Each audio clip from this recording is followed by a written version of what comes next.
Okay, so finally we have come to the fifth one. This is the last one of this section. Here we have the signum function SGN, which is a real valued function and is defined on the entire real line. Its value at any positive real number is constantly 1, at 0 it's 0, and at negative real numbers it's constantly minus 1. Note that this function is monotonically increasing, although it's not strictly monotonically increasing. That, however, we do not need. We only need monotonically increasing nature of our alpha. I say alpha because we are now going to consider Riemann-Stieltjes integration with respect to this SGN taken as alpha. And what will be our function that we are going to integrate? That is any continuous function on the closed interval minus 1 comma 1. We have to prove that then f is Riemann-Stieltjes integrable with respect to SGN, and the value of the integral is 2 times the value of f at 0. I think in the book it's given as f of 0, that's wrong. Okay, so we have to show two things. We have to first prove that the integral exists, and then we have to find its value, which should be this. So let's see the solution.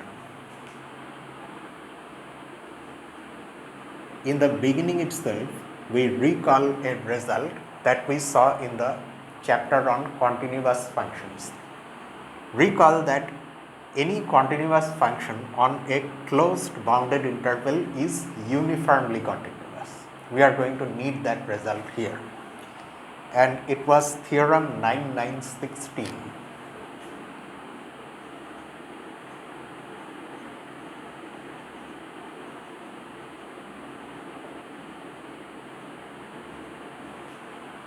F is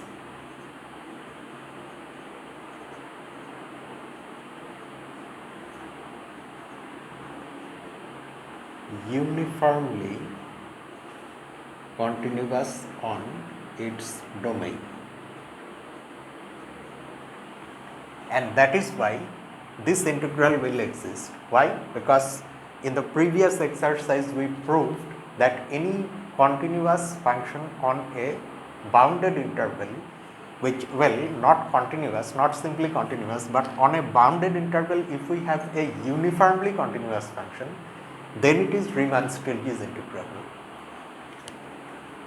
So, which is why we need to mention uniform continuity.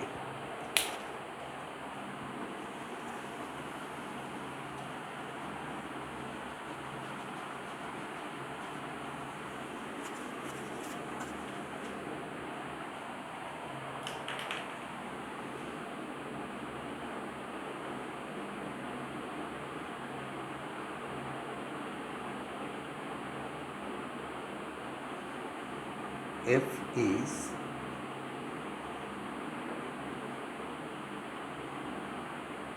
Riemann-Stieltjes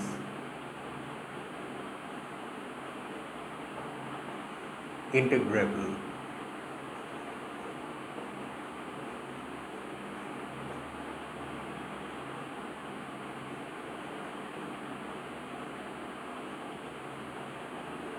with respect to our SGN. Note that we only need f to be uniformly continuous, which it is. Just the fact that SGN is monotonically increasing is enough. Okay, so we now have integrability. Now we work towards showing that this is actually 2 times f of 0. Note also that besides being uniformly continuous, f is also bounded on this interval. That is another property of continuous functions on a closed interval. I don't remember the exact theorem or lemma, whatever it was, but you know which one we are talking about. Now, f is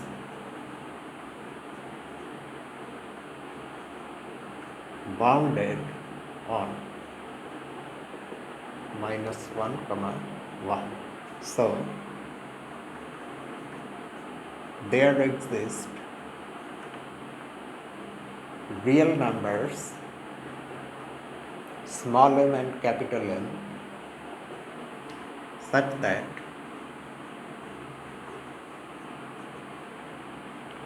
small m is a lower bound and capital M is an upper bound for the f values.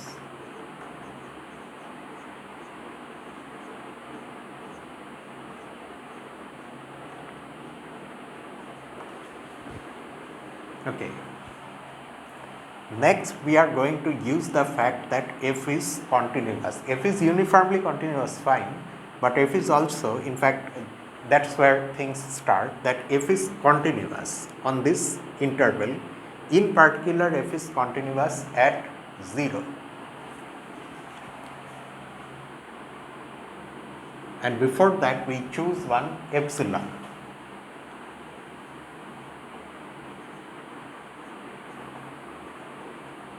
Since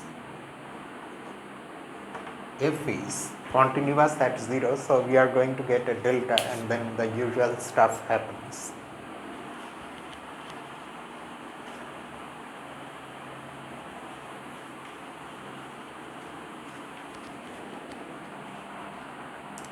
It may seem now that we are just simply leaving these lower and upper bounds and we are not doing anything with it, but they are going to come.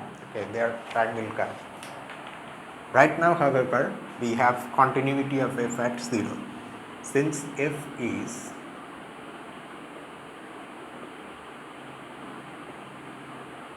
continuous at 0,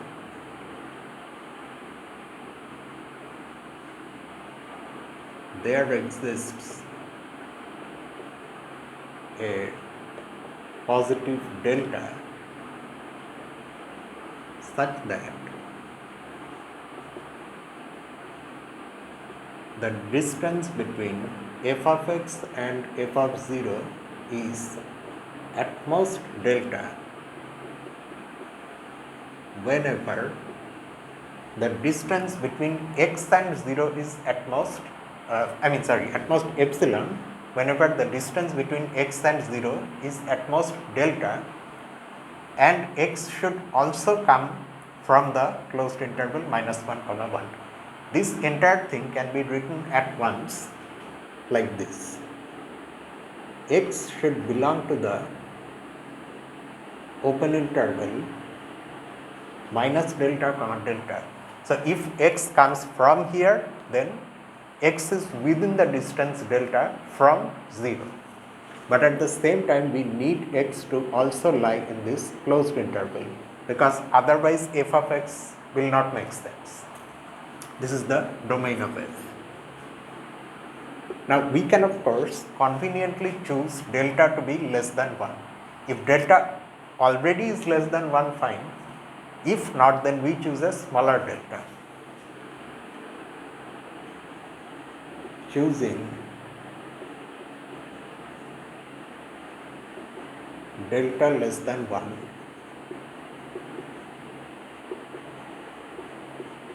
conveniently we get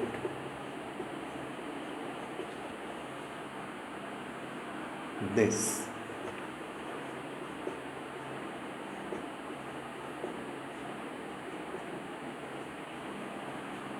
Whenever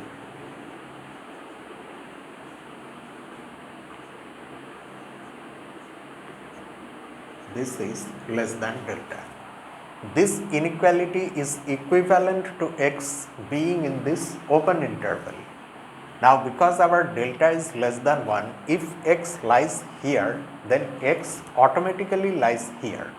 Or in other words, this intersection now becomes this open interval itself.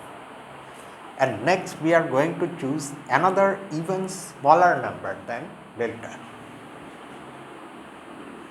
Now choose, let me call this eta. We can call it anything.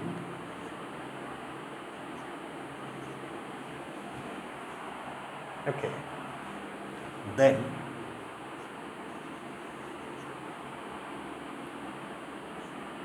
still our inequality is going to be true.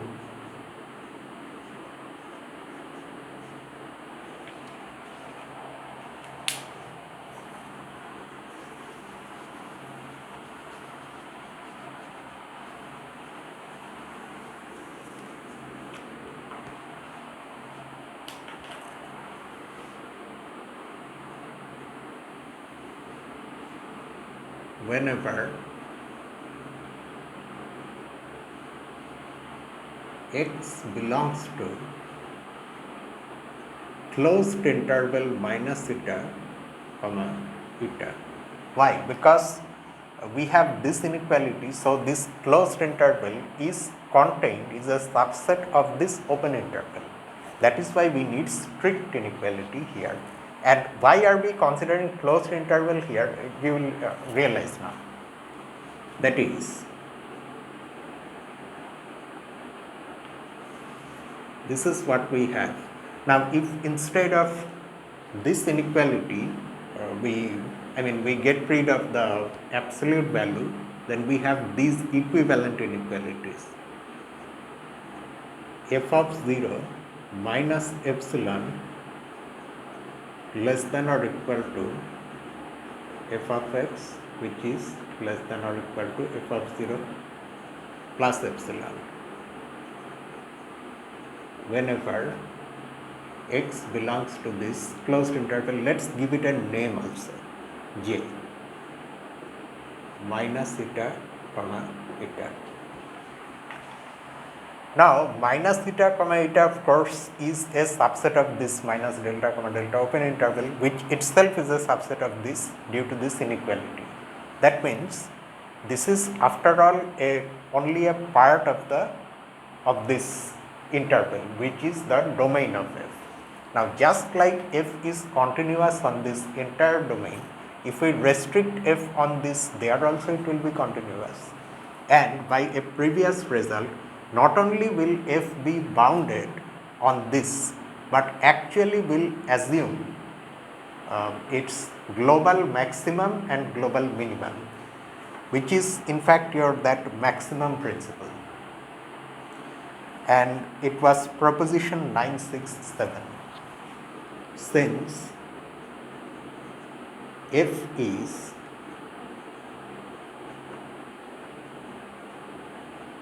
continuous on j, but in that proposition we need a closed interval. That's why we chose a closed interval here. By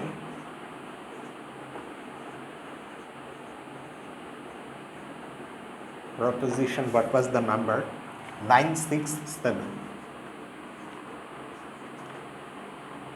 F attains a global maximum, say f of y, and a global minimum, say f of z in j.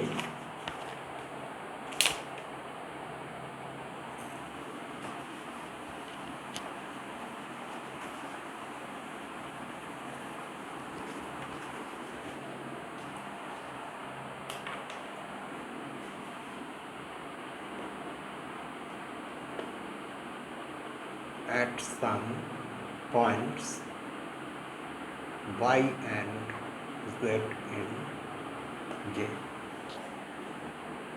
In j, we also have to mention in j. That means as your input varies over j, you get outputs. Among all those outputs, this is the global maximum and that is the global minimum. But keep in mind also that we have these inequalities whenever x belongs to j. Hence, we now have these inequalities. F of 0 minus epsilon less than or equal to f of z less than or equal to f of x less than or equal to f of y, which is less than or equal to f of 0 plus epsilon for all x belonging to J. Okay, and now we bring back that lower bound and upper bound, small m and capital M, that f has on the entire closed interval minus 1 comma 1. With the help of this global minimum, global maximum and those lower bound and upper bound, we are next going to define two functions which will be piecewise constant. Next, define G from these functions, however, will not be defined only on J but on the entire closed interval minus 1 comma 1, and H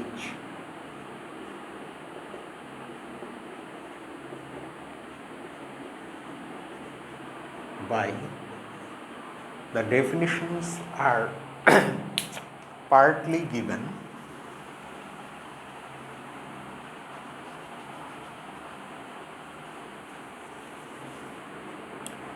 So G is the one which is the lower one, the minimizing one. G of x has this rule. If our x lies in this subinterval J, do not forget that J is sitting inside this. Exactly where, that we don't know. That depends on minus eta and eta. So if x comes from J, then G of x is defined to be this global minimum. If x belongs to J, but if x is not in J, I mean outside of J, within this interval there may be some room. If x comes from there, then this is the lower bound that the function f has on this entire interval. If x does not belong to J. Okay, so this is our G. And similarly, h of x is defined to be the global maximum f of y if x belongs to J, and the upper bound m if x does not belong to J.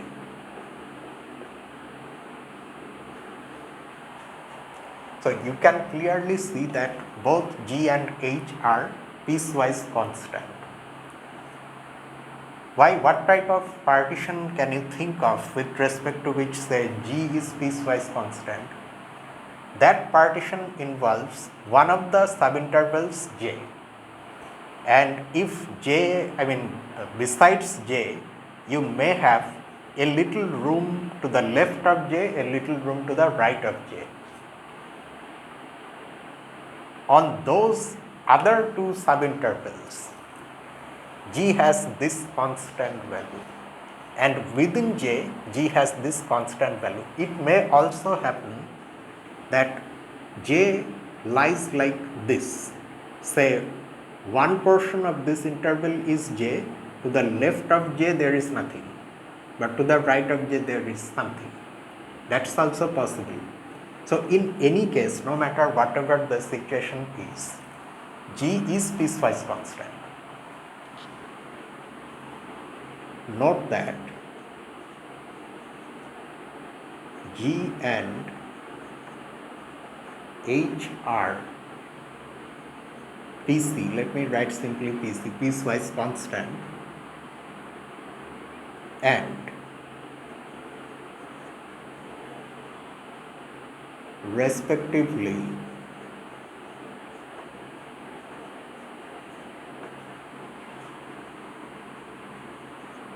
minorizes and majorizes F.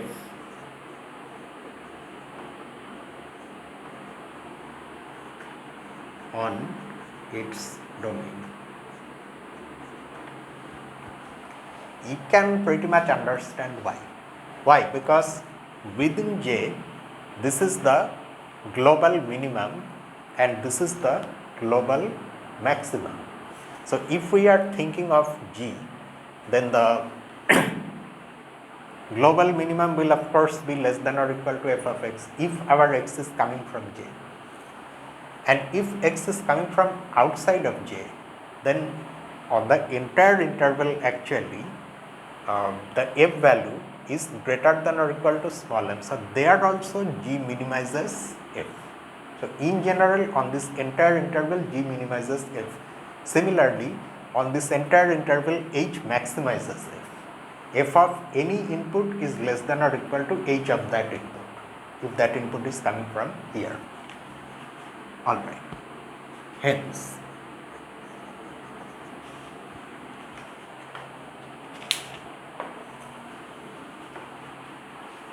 I kind of want to keep these inequalities. So let me just clean this part only and let me put a dashed line here and we are going to continue from here. Hence, this is what we find. I need to still justify some steps which I will do after writing this thing down. Let me just write what we are going to get. 2 times f of 0 minus 2 epsilon. Okay, this will be less than or equal to 2 times f of z, of course. Why? Because just look at this first inequality, we have multiplied both sides by 2 and it turns out that this is the piecewise constant integral over minus 1 comma 1 of what? Of the piecewise constant function g with respect to our SGN. How? That I have to justify. I am coming to that afterwards. This, however, is less than or equal to the Riemann-Stieltjes integral of f with respect to SGN. Why? Because you see, g is a minimizing function, piecewise constant function, and what is the lower integral, lower Riemann-Stieltjes integral by definition is the least upper bound or supremum of this type of integrals. Integrals of piecewise constant minimizing functions give us a set of integrals whose least upper bound is the lower Riemann-Stieltjes integral. So obviously, since our function itself is Riemann-Stieltjes integrable, so Riemann-Stieltjes integral is equal to lower integral as well. So this is an upper bound, so this will be greater than or equal to this element of that set. Similarly, this is also the greatest lower bound of integrals of piecewise constant majorizing functions, and h is one such function, and that is why simultaneously this integral will be less than or equal to the PC integral of h.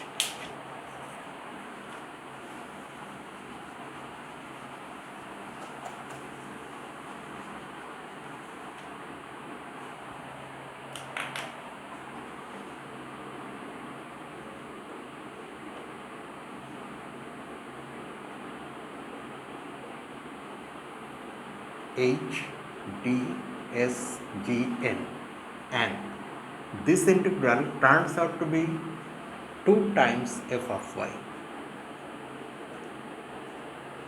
which is less than or equal to 2 times f of 0 plus 2 epsilon. Okay, now we are going to write one more step. So what do we see here?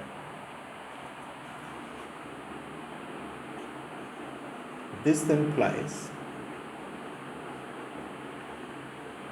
that 2 times f of 0 minus 2 epsilon is less than or equal to, forget about these intermediate terms, straight away consider the integral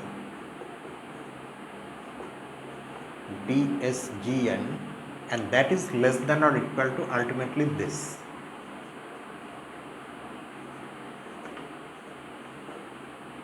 Plus 2 epsilon, or you can subtract 2 times f of 0 throughout and have this.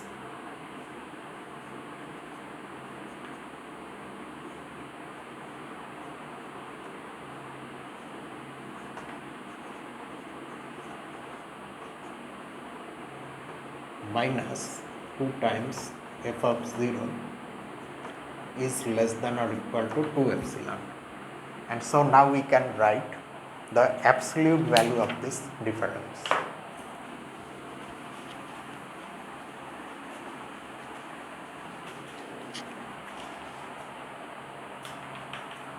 Or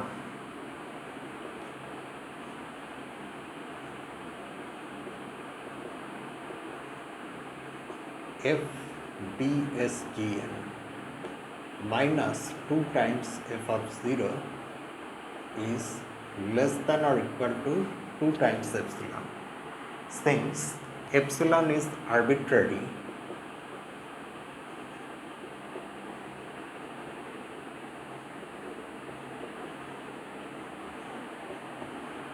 this of course is greater than or equal to 0. So this real number cannot be positive because epsilon is arbitrary. If it is positive, then you can choose an epsilon so small that this inequality will be violated. But then the only option for it is to be 0. So we straight away write hence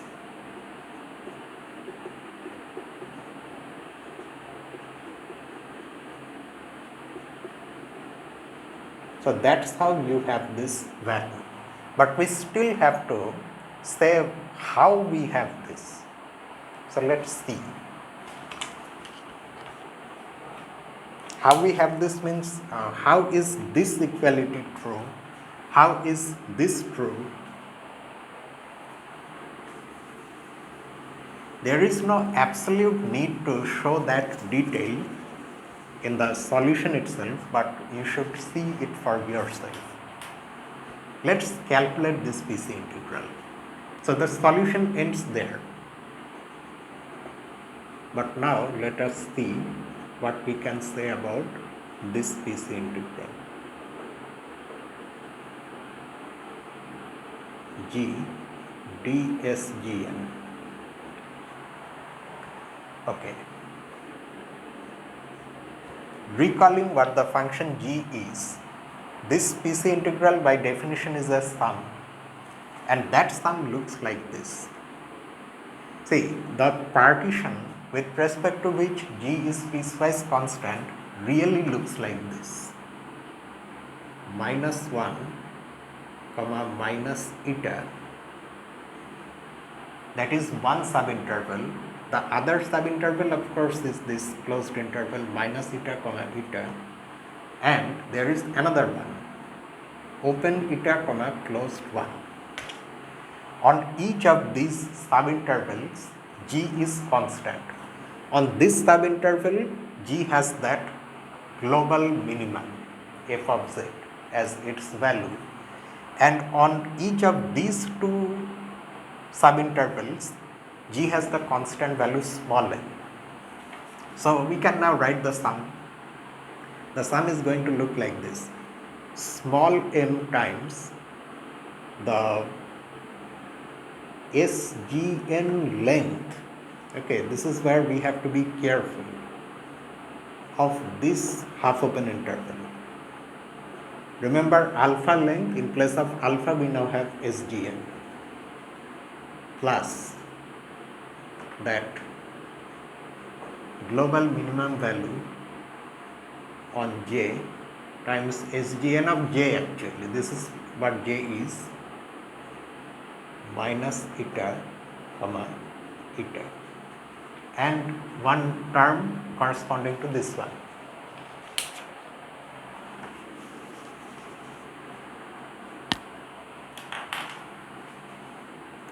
Plus here also the constant is m times the SGN length of eta comma 1. Okay. These parts we have already seen, so we can at least I can clean that part above this dashed line.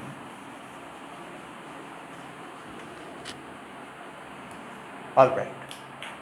So now by the definition of SGN length or alpha length in general, what is this going to be? SGN value of minus eta minus SGN value of minus 1 plus f of z times SGN of eta minus SGN of minus eta plus m times SGN of 1 minus SGN of eta. Eta was a positive real number after all, less than delta but positive still. That means minus eta is negative. Negative means it's minus 1. Minus eta is negative, so SGN of minus eta by the definition of SGN is minus 1. Just like that, minus 1 is negative, so its SGN value is also minus 1. Plus f of z, eta is positive, so this is 1, minus eta is negative, so minus of minus 1, plus m times, here 1 and eta are both positive, so 1 minus 1. So you see that this term containing m vanishes because of this factor. Similarly, this one also vanishes.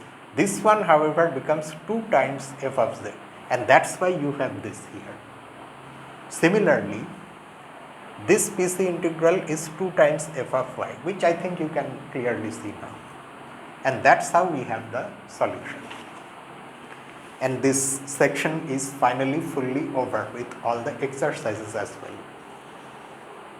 So in the next analysis video, we can start the next section, the 2 fundamental theorems of calculus, and there we will know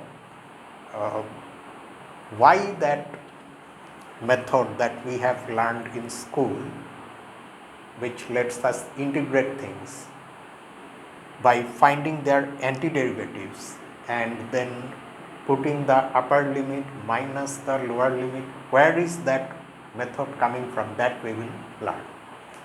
Okay, so that's just it for tonight. And tomorrow what do we have? I forgot, because of this upload timing got messed up. There are many problems with this net connection, and some other problems are also there which I can't talk about. So I forgot. What do we do after analysis? Oh yes, number theory, yes. Okay, so we will do number theory tomorrow. See, these things, no, you may wonder where these things come from. You have to spend a lot of time. You have to actually go through hell. If you do not go through hell, if you do not torture yourself, nothing will actually come out. So it is hellish. But anyway, so see you in the next video. Until then, this is me, Lucifer from A Mathematical Group. Have a nice night.